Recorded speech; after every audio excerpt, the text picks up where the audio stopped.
Shalom saudara-saudara yang dikasihi Tuhan Yesus Kristus. Salam sejahtera buat saudara semua dimanapun saudara berada. Damai dan sukacita oleh Roh Kudus melimpah senantiasa dalam hati dan kehidupan saudara semua. Ayat firman Tuhan saat ini terdapat di dalam kitab Mazmur 34 ayat 8-9.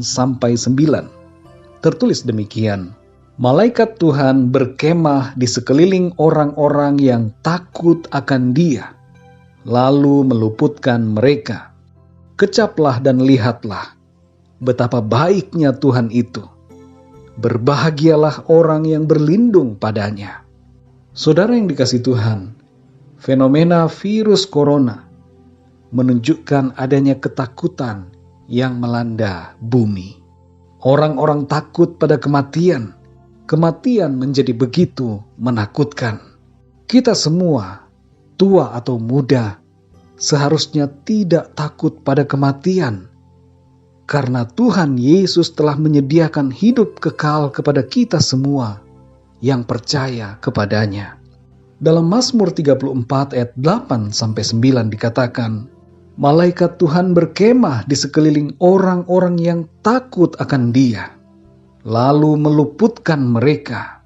Kecaplah dan lihatlah betapa baiknya Tuhan itu.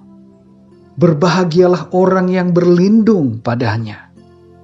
Saudara yang dikasihi Tuhan, setiap anak-anak Tuhan dijagai dan dilindungi oleh Tuhan. Tuhan memerintahkan para malaikatnya untuk menjaga kita. Dan sebagai anak-anak Tuhan, kita akan mengalami kebaikan Tuhan dan merasakan kebahagiaan karena berlindung kepadanya. Sehubungan dengan fenomena virus corona dan juga berbagai situasi yang menakutkan, sikap kita dalam menghadapinya hendaknya seturut dengan firman Tuhan. Kita sudah mengenali firman-Nya, sifatnya, kebaikannya, kasih-Nya, dan nubuatan-nubuatan mengenai apa yang akan terjadi. Maka sikap kita menghadapi situasi hari-hari ini hendaknya lahir dari pengenalan yang benar akan Tuhan. Berikut ini saudara, adalah 5 sikap kita dalam menghadapi virus corona dan juga berbagai situasi dunia yang mencekam hari-hari ini. Yang pertama adalah, jangan takut. Firman Tuhan berkata dalam Mazmur 91 ayat 5 dan 6, Engkau tak usah takut terhadap kedahsyatan malam, terhadap panah yang terbang di waktu siang, terhadap penyakit sampar yang berjalan di dalam gelap, terhadap penyakit menular yang mengamuk di waktu petang. Dan ayat 9-11 berkata, Sebab Tuhan ialah tempat perlindunganmu, yang maha tinggi telah kau buat tempat perteduhanmu. Malapetaka tidak akan menimpa kamu, dan tulah tidak akan mendekat kepada kemahmu, sebab malaikat-malaikatnya akan diperintahkannya kepadamu untuk menjaga engkau di segala jalanmu. Saudara yang dikasihi Tuhan, percayalah kepada firman Tuhan. Tuhan berkata jangan takut, maka hendaknya kita tidak takut dengan keadaan apapun, melainkan senantiasa percaya dan bersandar kepada Tuhan. Yang kedua saudara, beriman. Dalam Matius 9 ayat 22 tertulis, Tetapi Yesus berpaling dan memandang dia serta berkata, Teguhkanlah hatimu, hai anakku, imanmu telah menyelamatkan engkau. Maka sejak saat itu, sembuhlah perempuan itu. Saudara yang dikasihi Tuhan, berulang kali ayat-ayat firman Tuhan mengingatkan kita untuk hidup dalam iman. Dalam masa-masa seperti sekarang ini, mari jangan biarkan kita hidup dalam ketakutan, tapi bangunlah iman kita di dalam Kristus Yesus Tuhan kita. Oleh bilur-bilurnya kita telah disembuhkan, dan kita sebagai orang-orang yang benar, karena telah dibenarkan oleh darah Kristus. Kita semua akan hidup oleh iman.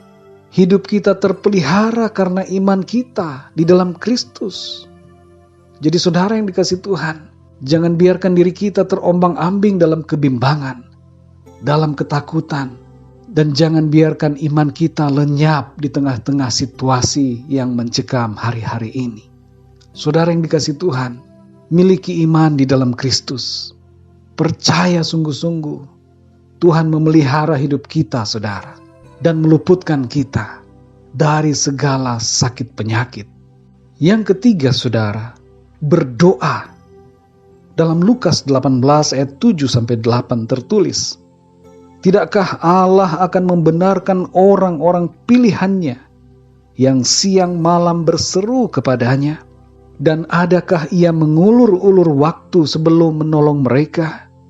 Aku berkata kepadamu, ia akan segera membenarkan mereka. Akan tetapi, jika Anak Manusia itu datang, adakah ia mendapati iman di bumi? Saudara yang dikasihi Tuhan, dalam ayat-ayat ini dan ayat-ayat sebelumnya dalam Lukas 18, Tuhan Yesus mengajar kita untuk berdoa kepada Tuhan. Jangan berhenti untuk berdoa. Dan jangan berhenti untuk percaya di dalam doa-doa kita. Ada satu pertanyaan dalam akhir ayat ini. Jika Anak Manusia itu datang, adakah ia mendapati iman di bumi? Saudara yang dikasihi Tuhan, menjelang kedatangan Tuhan Yesus Kristus, iman banyak orang akan menjadi luntur. Tapi Tuhan menghendaki agar kita tetap beriman yang teguh kepada Dia. Berdoalah, saudara, dengan iman kita untuk situasi dunia ini.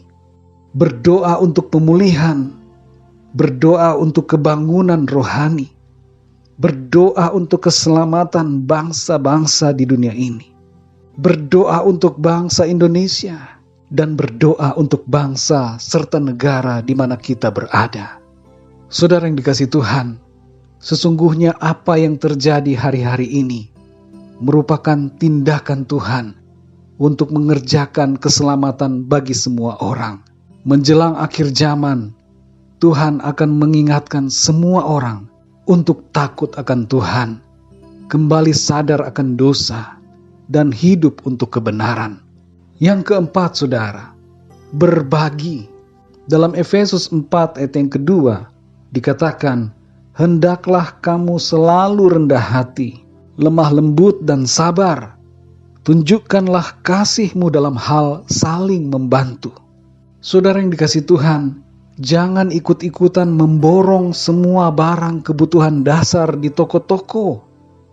Kasihani orang-orang lain yang juga membutuhkan.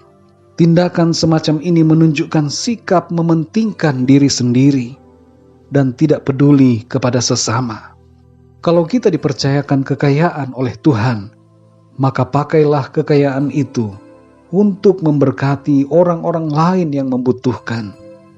Mari saudara yang dikasihi Tuhan, dalam situasi hari-hari ini, kita semakin giat untuk berbuat baik dan saling membantu sesama kita. Yang kelima, saudara, bersukacita.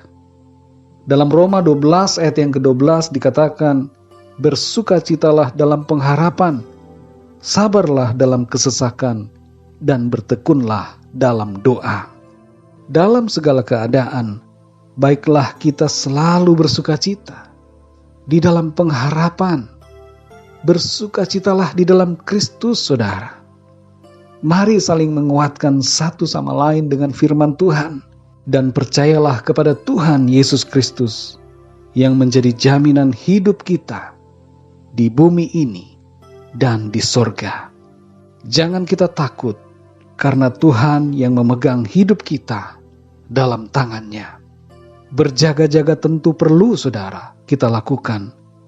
Tapi sekali lagi jangan kita takut dalam keadaan apapun, karena Tuhan yang memegang hidup kita dalam tangannya. Mari kita ingat firman Tuhan dalam Mazmur 34 ayat 8-9 yang berkata, malaikat Tuhan berkemah di sekeliling orang-orang yang takut akan Dia, lalu meluputkan mereka. Kecaplah dan lihatlah betapa baiknya Tuhan itu. Berbahagialah orang yang berlindung padanya. Mari kita berdoa, saudara. Bapa kami di dalam surga, Bapa di dalam nama Tuhan Yesus Kristus, kami bersyukur untuk janji firman-Mu yang menjamin akan hidup kami di bumi ini. Engkau menjagai dan memelihara kami ya Tuhan. Engkau memerintahkan malaikat-malaikat-Mu untuk menjagai kami dan meluputkan kami dari segala mara bahaya, segala bencana, dan segala tulah yang berjalan di bumi ini. Kami bersyukur untuk kebaikan demi kebaikan yang Tuhan limpahkan dalam hidup kami. Kami bersuka cita karena janji-Mu ya Tuhan. Tolonglah kami ya Bapa. Segala ketakutan, segala kekhawatiran, segala kebimbangan dan kegelisahan kami serahkan ke dalam tangan-Mu. Penuhilah kami dengan damai sejahtera surgawi. Penuhilah kami dengan iman, sukacita, rasa syukur kepadamu, karena Engkau baik selalu kepada kami. Engkau Tuhan yang baik dan selalu baik di sepanjang umur hidup kami, bahkan selama-lamanya. Apa yang terjadi hari-hari ini, kami percaya ada dalam kedaulatan Tuhan, dan kami akan melihat pekerjaan tangan Tuhan untuk menyadarkan bangsa-bangsa agar mereka berbalik kepada Tuhan dan percaya menerima keselamatan di dalam Engkau, ya Tuhan Yesus Kristus. Kami mengucap syukur untuk anugerah-Mu, untuk kasih setia-Mu yang selalu Tuhan sediakan bagi kami. Meteraikan setiap kebenaran firman-Mu ya Tuhan, supaya kami menjalani kehidupan ini bukan dengan ketakutan, tetapi dengan iman. Terima kasih Bapa. Di dalam nama Tuhan Yesus Kristus, Tuhan dan Juru Selamat kami berdoa dan mengucap syukur. Haleluya. Amin. Puji Tuhan, saudara yang dikasihi Tuhan, saya percaya firman Tuhan menjadi berkat dan kekuatan buat saudara semua. Dan Roh Kudus akan menolong kita untuk lebih lagi memahami kebenaran firman Tuhan. Tuhan Yesus memberkati saudara semua. Sampai jumpa dalam renungan yang berikutnya. Haleluya.